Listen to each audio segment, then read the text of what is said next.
Oh, that feels really good. Who knew wearing a fabulous pair of horns could protect you from radiation and help you tune in to the ether?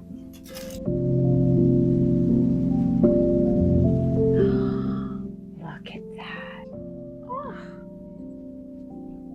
Oh, hello. Welcome back to the fairest realm. Girl, I got a microphone. It's like having a new toy. I'm loving it. I am committed to getting better with each video, making little improvements, because this is in devotion. I am here showing up with the intention to share the magic of the creative process. And I want to make sure you can hear me. I've noticed that the sound quality on my videos so far hasn't been great. So, little improvements as we go, baby steps. That's how we get there. So today, we are going to be making these horned headpieces. And wait until you see what they're made out of. Good old tinfoil. It's a perfect thing. Okay, but before we get into that, I want to open this space today by inviting the energy of Pan, the green man, to be here with us today as we create and explore and play. These headpieces, for me, are very much inspired by Pan. They are very much an homage to the green man. So let's talk about it. Who is this great being that we're inviting to play with us today? To me, Pan is very ancient. Some say a pre-Christ Christ figure, meaning before Christianity, older than that, there was a version of this spirit known as the Green Man, and they are carved into ancient rocks and stone temples. Their face shows up in many, many ancient places around the world. So this is a very universal spirit of nature. To me, it feels it's a guardian spirit, a protector of earth. So Pan is the name that the Greeks gave to the green man, or this sort of elemental king. Pan in Greek means all-encompassing, inclusive. I'd like to read to us a little from one of my favorite books called Encounters with Nature Spirits, Co-Creating with the Elemental Realm. So this was written by a man named R. Ogilvie Crombie, who was a Scottish mathematician, chemist, and he was very much a lover of nature. And this book is full of his firsthand encounters with different nature spirits, including the great god Pan. So this is one of the experiences on a little island off the coast of Scotland. In front of us was a gentle grassy slope, and I became aware of a large figure lying in the ground there. I could see him through the grass. It appeared to be a monk in a brown habit with the hood pulled over his head so that his features were concealed. His feet were toward me. As I watched, he raised his hands and rolled back the hood. It was Pan. He rose up out of the ground and stood facing us, an immense figure, at least 25 feet tall. As he did so, the habit fell away. He was smiling and said, "I am the servant of Almighty God, and I and my subjects are willing to come to the aid of mankind, in spite of the way it has treated us and abused nature, if it affirms belief in us and asks for our help." Through this and other encounters with Pan, I would come to a greater understanding of why Pan and the nature spirits were choosing to communicate with me. Here was a step toward the reconciliation of Pan and the world of the nature spirits with humanity. Because I had been able to respond to him without fear, Pan could communicate with me and use me as a mediator between humanity and nature. This does not make me important in myself. I am simply a channel. Vital to this reconciliation is the recognition of Pan's true nature. He is a great being, the god of the whole elemental kingdom, as well as the animal, vegetable, and mineral kingdoms. Many people feel uneasy in his presence because of the awe he inspires, but there ought to be no fear. All human beings are afraid of me, he had said at our first meeting, not as a threat, but with sadness. Did the early Christian church not take me as the model for the devil?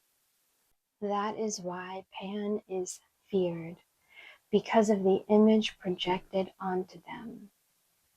This stigma must be lifted in order to re-establish the true link between humanity and nature.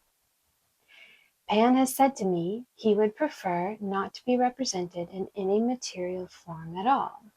And yet, if he must be, he insists on being accepted as the myth depicts him, half human, half animal. There is a power in this symbolism.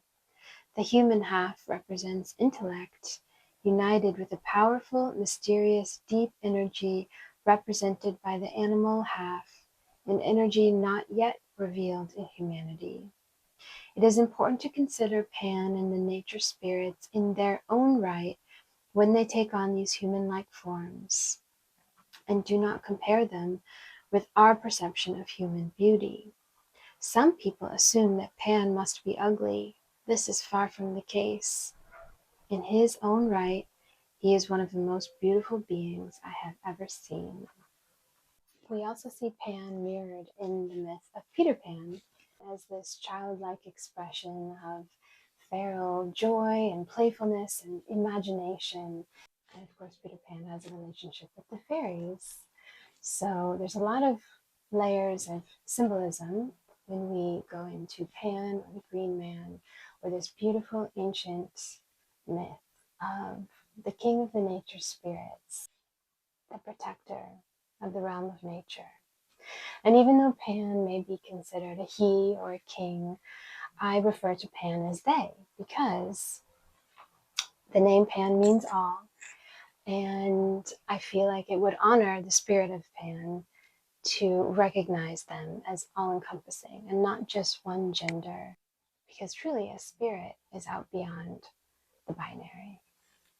So this is the beautiful energy, the powerful energy that we are inviting in to play with us today. And thank you for being here. Okay, but before we get started crafting our headpieces, I just wanted to show you my top. And if you were wondering about it, I wanted to let you know that I actually have a tutorial about making one of these. This was just a button-down shirt that I thrifted, and using scraps, I made this beautiful little topper. You can wear it like a cardigan or a little jacket. It's very comfortable. And I thought it would be perfect for today because it helps put me in touch with my most feral, wild, original self. Okay, so here we go. Let's dive in. Started with these basic black plastic headbands. I'm sure you can find them anywhere. Maybe you already have a headband laying around that you can use, but these work pretty well as a base of the headgear. I think this is 1 inch wide. Then you'll need some tinfoil. This is the material that we will be using to achieve this sculptural shape. And then you'll need some fabric. I'm using all scrap fabric here. To me, this is the perfect way to use up scraps in smaller bits and pieces because you're just wrapping, and it actually looks even cooler if it's imperfect or sort of tattered, or changing materials. A combination, a mix of lots of different colors and prints and patterns here, so you can really go wild. I can already feel the spirit of Pan with us. I mean, look at this light. Girl, I don't know if you can see this in the camera, but there's some serious rainbow rays coming down in this room right now. And I am basking in it. Okay, so one of the things that I noticed really helps with this process is grabbing a little box or something to use as a base. Perhaps you could use a block of foam here. I just have a little cardboard box. First, I cut little slots in the box because I thought I would need those, but actually I don't, because I actually just ended up putting the headband like this into the lid. So I didn't actually need those slots. But maybe your box is a different size and you could just cut slots. But anyway, whatever works, just sort of prop it up so that you can have it there to work with. Okay, this is a big old roll of tinfoil. This is the heavy duty one. That's just what we have. You do not need heavy duty tinfoil. You can use whatever you've got. I tore off 2 pieces that are roughly the same size.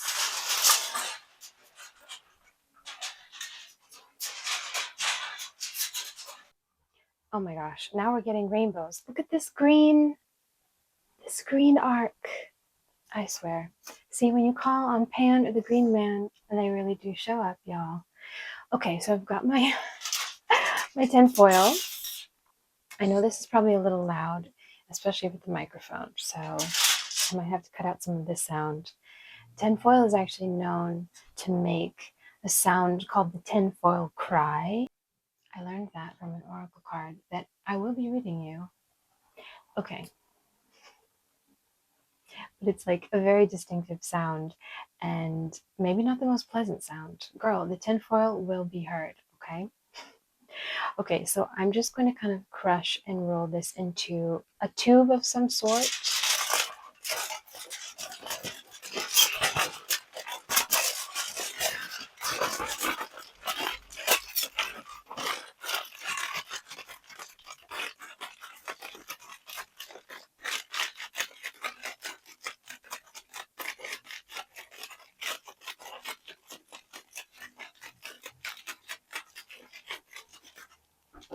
That's your first horn. I'm going to do the same with the other piece.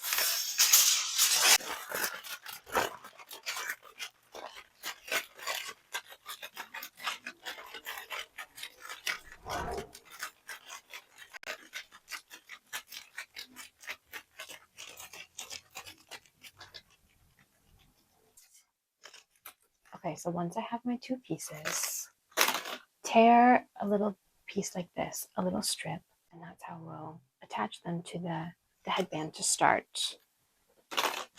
So I just kind of overlap them at the center of the headband.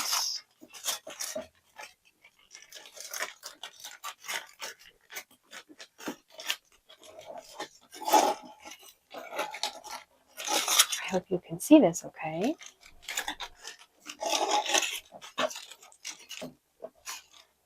I'm just kind of wrapping that piece around to hold it onto the headband. From here, we're going to be fortifying and stabilizing.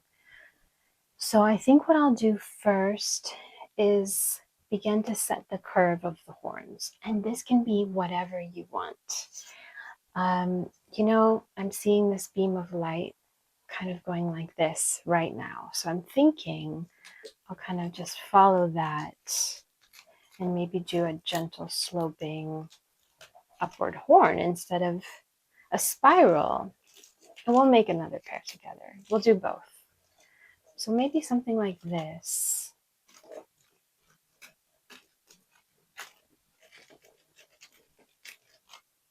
For these first horns. That could be kind of cool.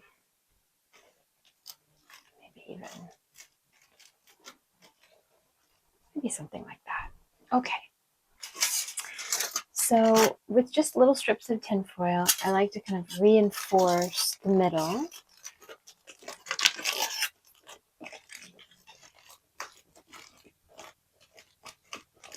and get a nice solid base going.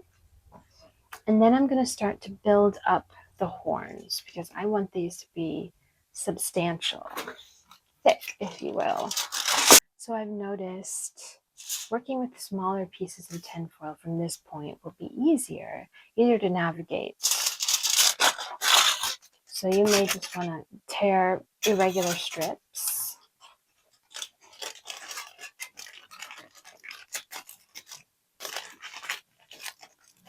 I'm simply wrapping them around.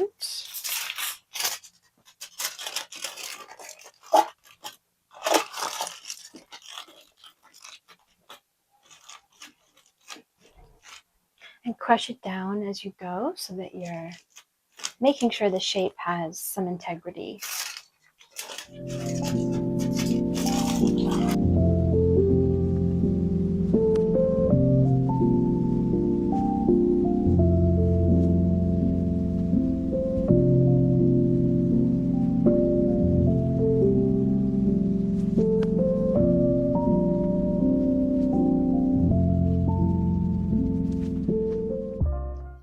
Okay, so I've been building for a few minutes and I'm already really liking the shape. I think they could be even a little thicker for this pair. So I'm going to keep going and adding more. But hopefully you can see how easy it is to sculpt for this material. And even though these look really bulky and substantial, they're very lightweight. That's the other great thing about this material of the tinfoil. It's so structural, but so light at the same time. So I'm going to add a little more, and then we'll be ready to wrap with our scraps.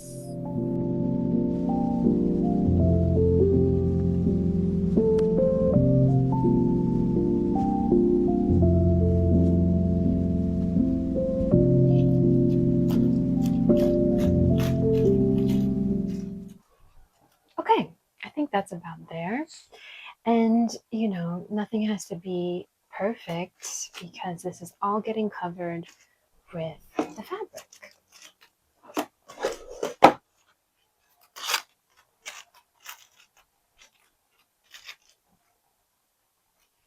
Now, at this point, it may be sliding around on the headband a little bit, but that's okay because once we start wrapping it in fabric, the fabric is going to attach it all in place.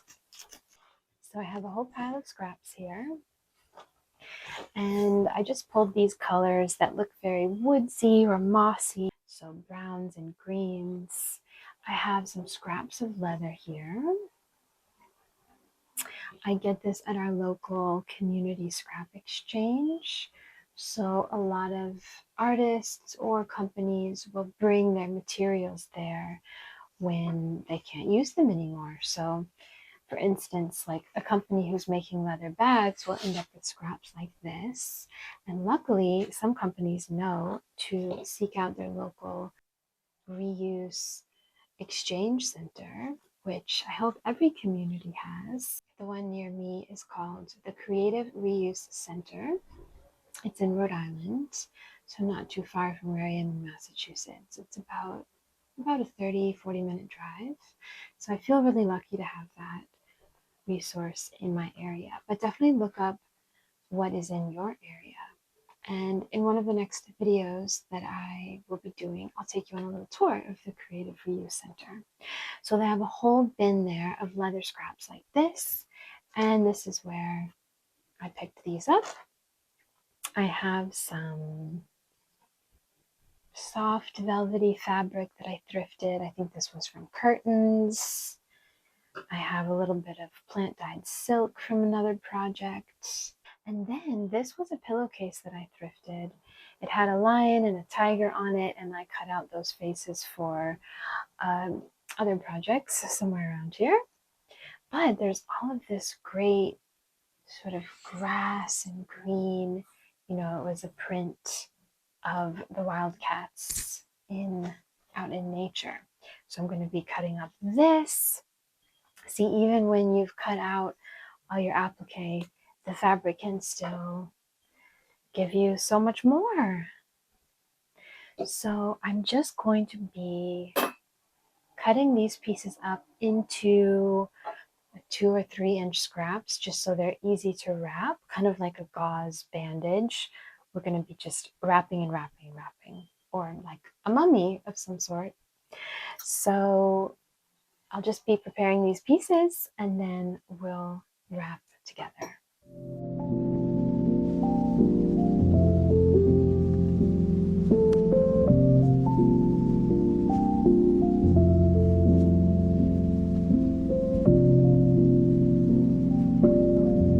So at this point, there's really no right or wrong way to do this, but I'm just going to show you what I like to do. First, I'm going to cover the black plastic headband portion, and that is going to help anchor the horns right in the center. So I'm going to make sure they're placed where I want them to be, and then begin wrapping. I like to kind of anchor everything at the top here just by wrapping over where I started and keeping a nice taut tension.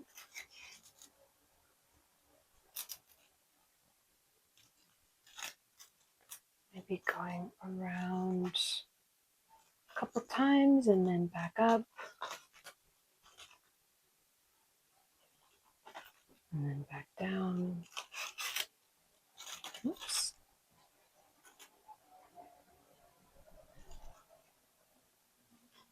So this way, it's really getting anchored to the headband.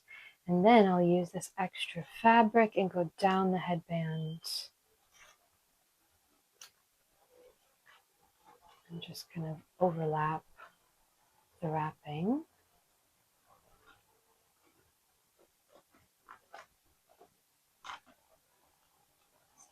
And then when I get to the end, I'll just start another piece and overlap that right on top and wrap over it.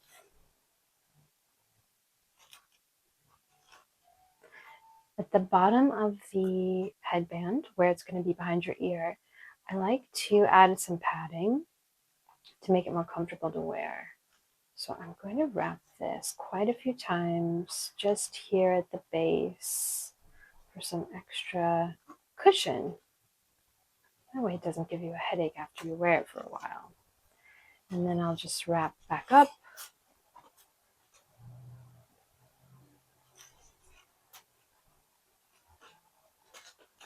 Oh, the silk is sticky.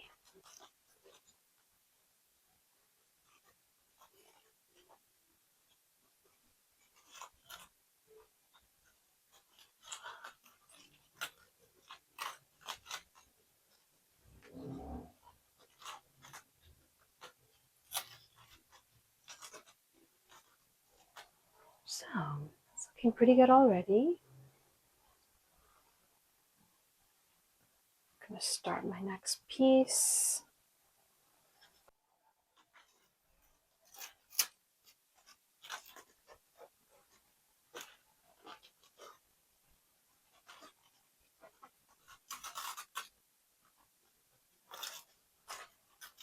And then I'll go to the other side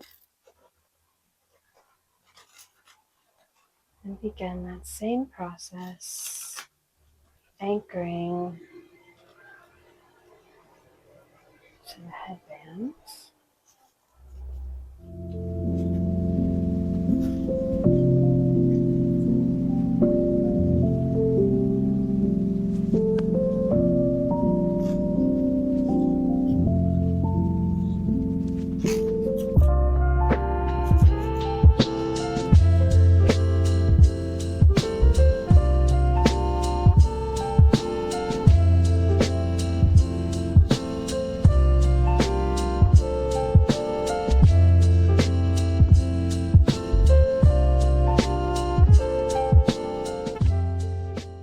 I don't have any more of this brown fabric, so I'm going to go in with the green. So So this is going to be a little asymmetrical because this side is going to be wrapped with green.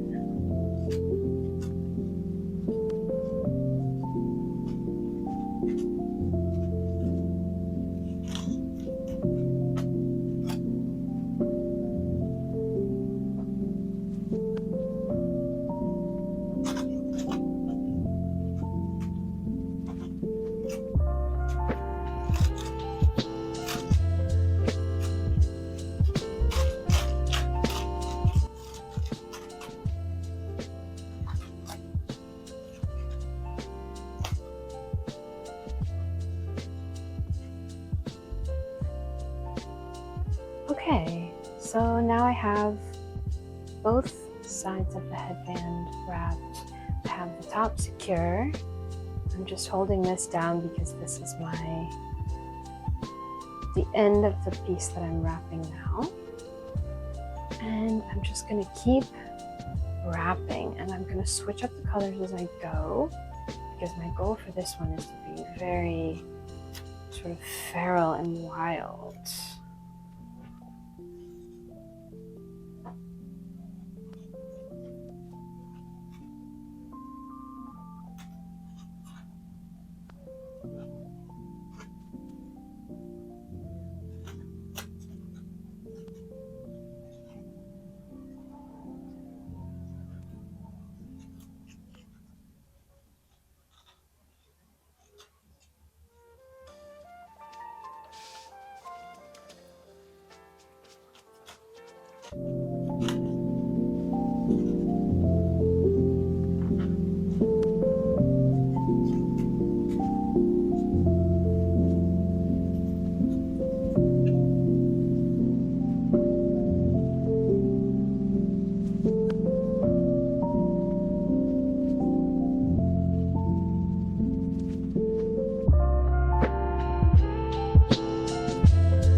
Now when I'm ready to finish off my last piece, so I have the end of the strip here, I actually like to take a couple pins, just a regular pin, and slide it right into the tinfoil.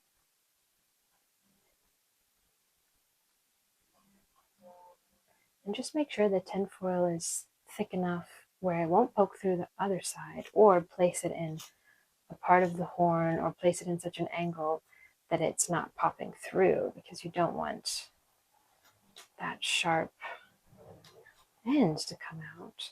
But what's really cool is the tinfoil provides a nice structure to press the pin into, and then the pin can hold the fabric in place, so you don't need any glue or anything like that. And the pin heads kind of disappear. Oh, I really like what's happening here with these edges of the fraying and such. That's really nice.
liking how these are turning out.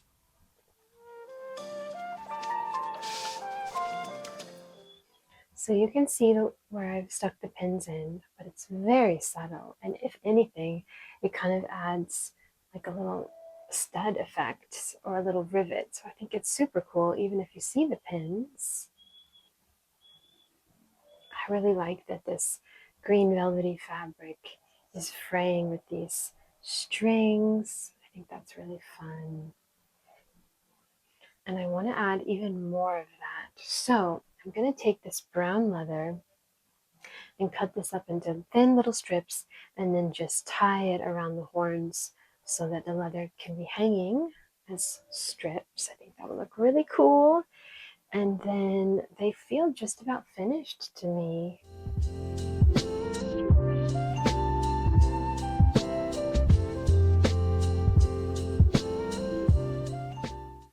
So I ended up actually using little pins to just place the strips of leather where I want them, as opposed to tying them around the horn. But you could just use your imagination. I'm also tying some more of this green fray around the horns.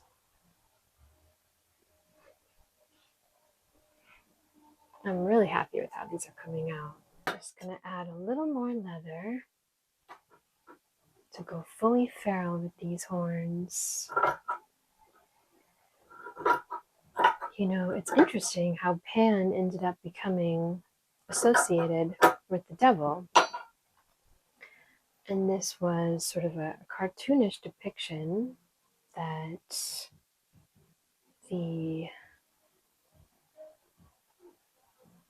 the church came up with, right? We think of the devil as having horns and the tail, bit of a scapegoat, if you will, because the church was looking for a depiction of the devil, and they chose this great ancient nature spirit who is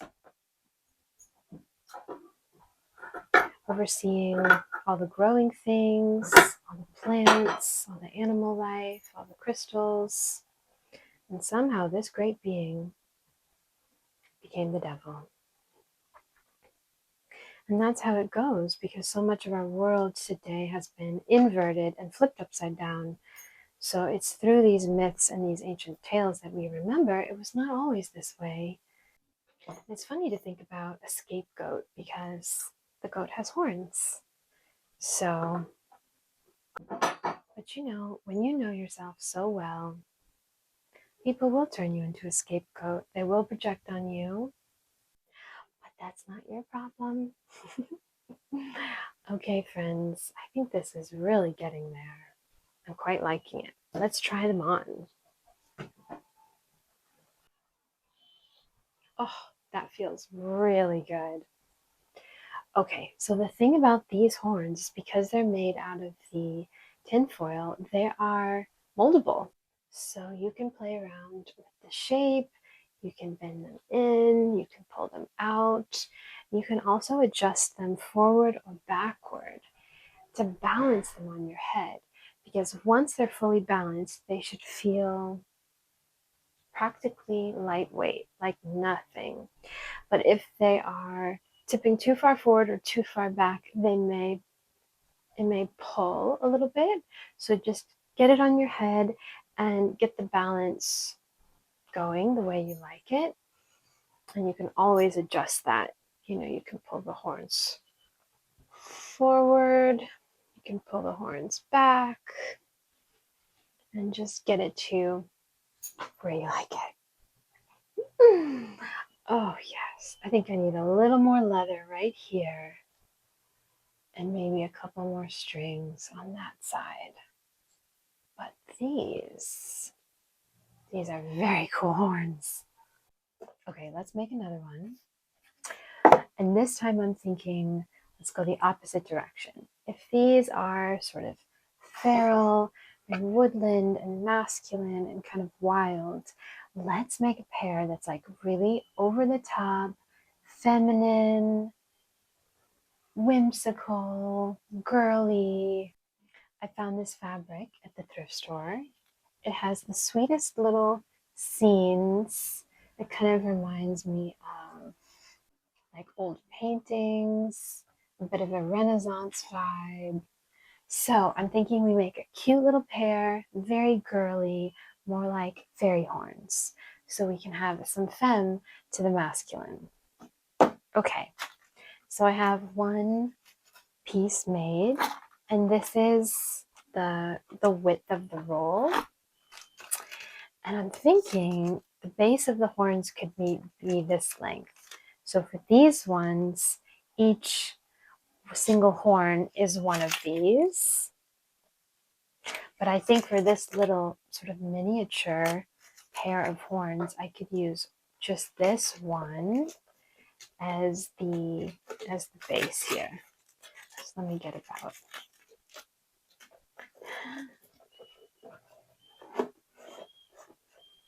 Yeah, something like that.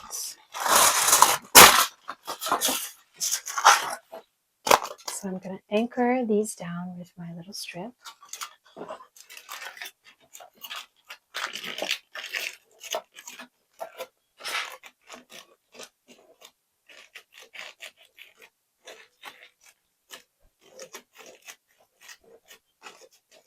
And I think I want these to be really curly.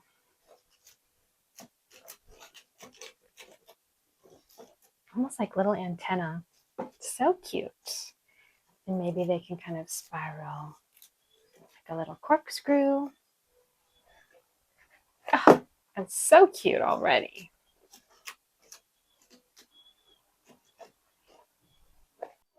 Well, while we're sculpting away with our tinfoil, I wanted to talk a little bit more about this material from an alchemical standpoint. I have this beautiful oracle deck from Krans. This is the Alchemy deck.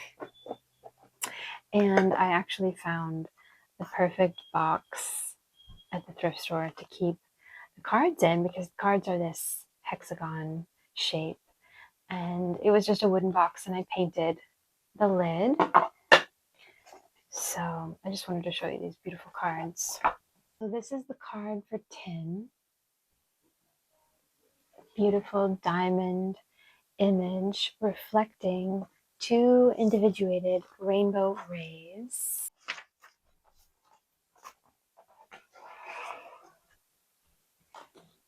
Tin is a silvery white, highly malleable metal. This is in part because tin's structure is composed of crystals in cubic or tetragonal formations that can be broken or crushed under moderate pressure. When the crystalline structure breaks, a sound known as the tin cry can be heard, hence the unnerving sound of crinkling tinfoil.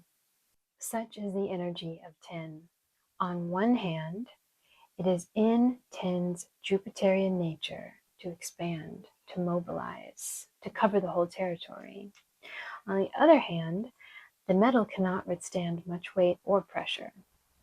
When this card appears, you may have reached a limit or breaking point after taking on more than is logistically possible under the circumstances.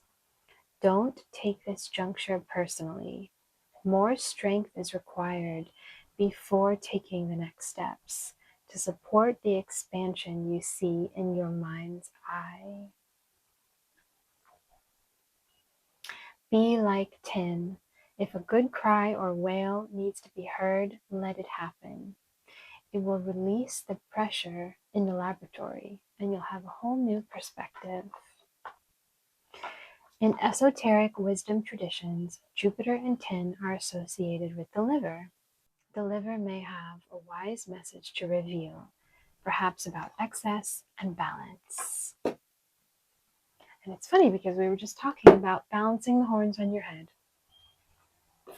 You know, the other funny thing about sculpting these tinfoil headdresses, it makes me think of this stereotype we hear about the people who wear the tinfoil hats.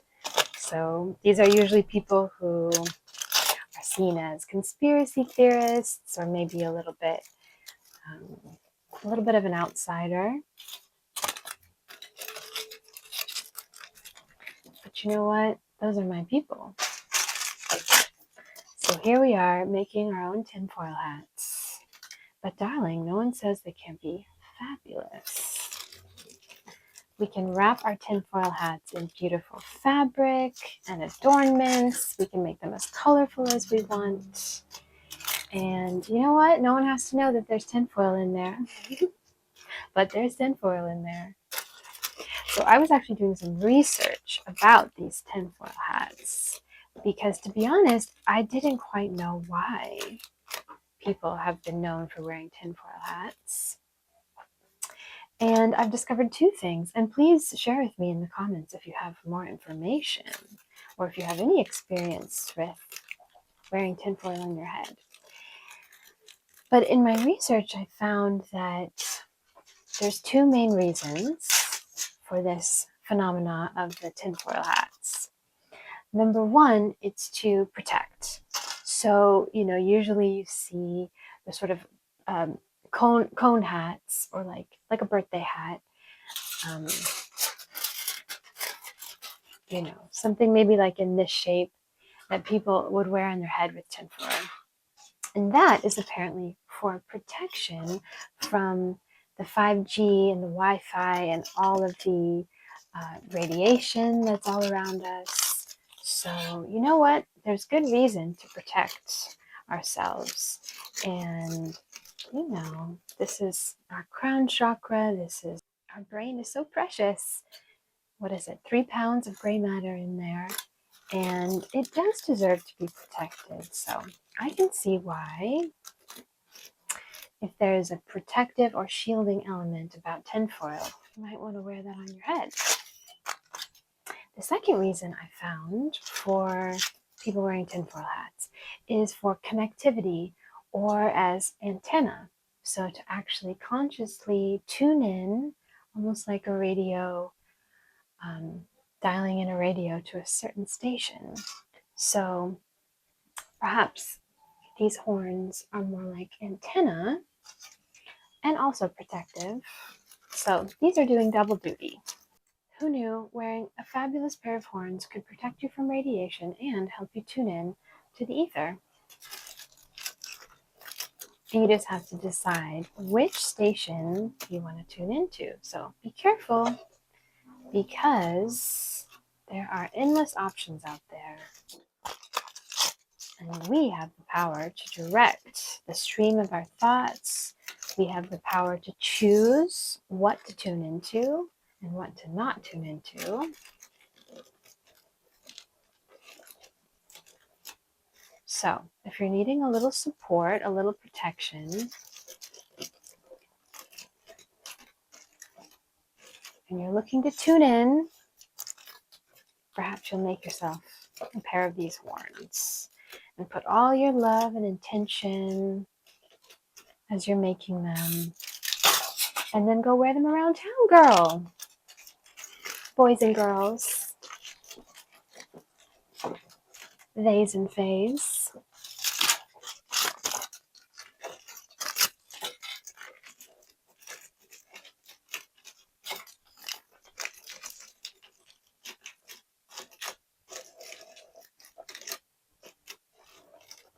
Okay, these are looking really, really sweet. I love these little mini horns. I think I'm going to stop going just about there.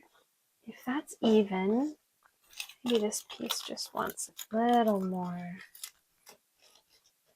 There. There we go. Okay, so for these ones, I'm going to be cutting up this fabric, and I don't know if you'll be able to see the print or the pattern, but we shall see.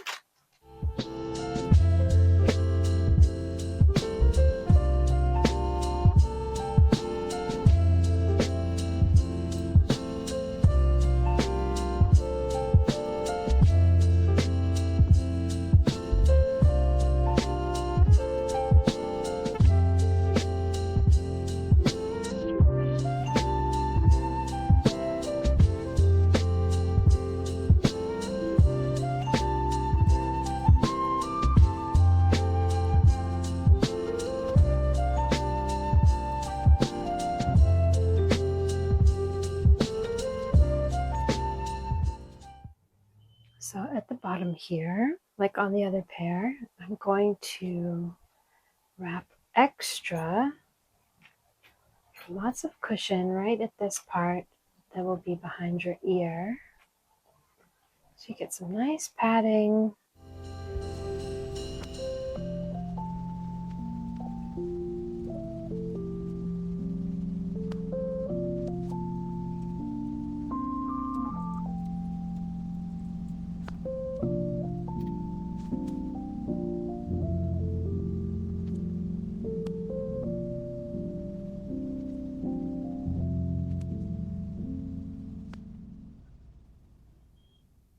Okay, so I'm getting these wrapped just like I did the first pair. And we'll do this horn together.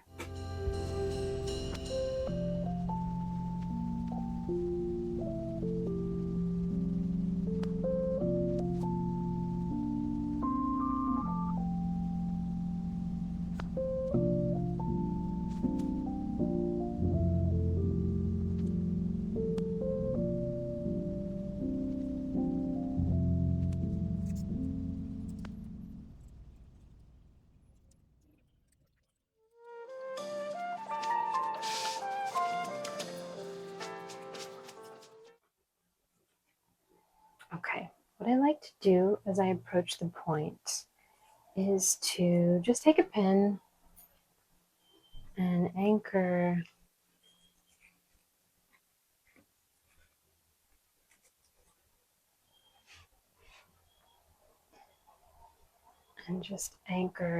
the fabric into the point with a pin and then wrap back down.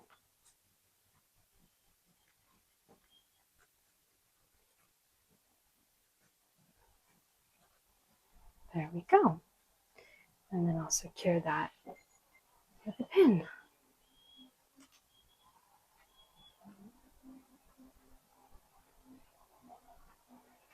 Now, these got a little out of shape as I was working with them, but as we know, we can just sculpt them back into shape.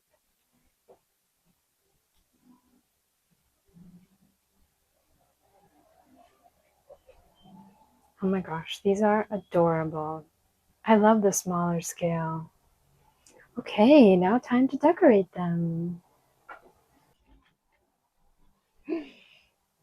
Oh yes, these are absolutely adorable. So I'm thinking maybe a little feather, maybe a little flower, something like this. Maybe some lace wrapped around. How cute would this be?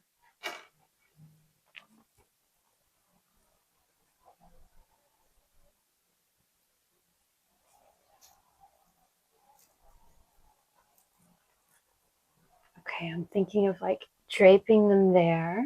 So you would have them at your forehead and then like wrapping them up and around. Look at that. Oh, I don't know, something like this. And this is where I'll probably use the pins as support. And then I may take some copper wire and use that to secure the beads. But I'm going to kind of pin them in place for now. Okay, I'm pretty much obsessed with these. I love that it makes noise.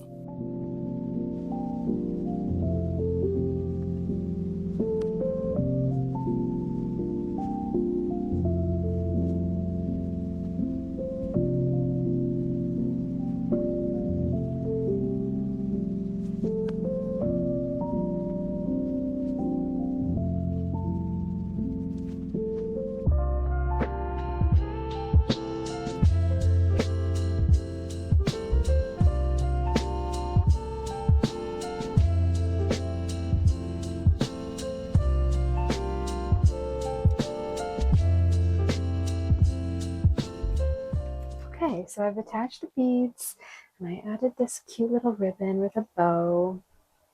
And that's something you could also change out because this is not attached.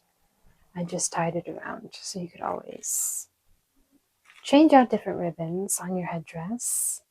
And the nice thing about all this copper wire and the ribbon is now you have places to sort of tuck things in. I'm just going to take this feather and kind of stick it under some of the copper.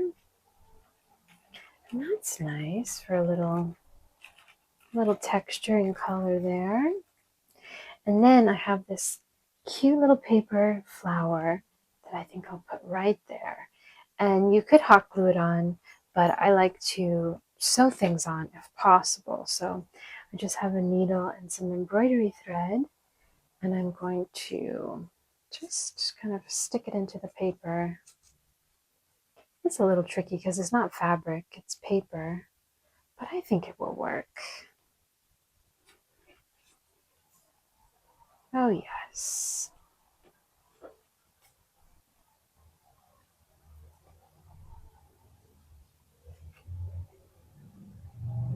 Okay. I just made a couple stitches to start, and then I'll anchor it on the headdress here.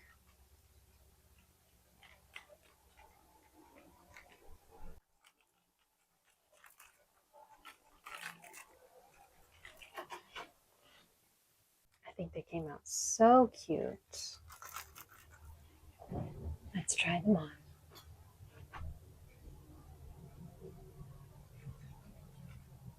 Absolutely adorable. Well, I hope this project has shown how much range this offers. All kinds of horns you could make. The possibilities are endless. And now I'll share with you some of the other horns that I've made so far, many of which are available on my website, which I will link down below.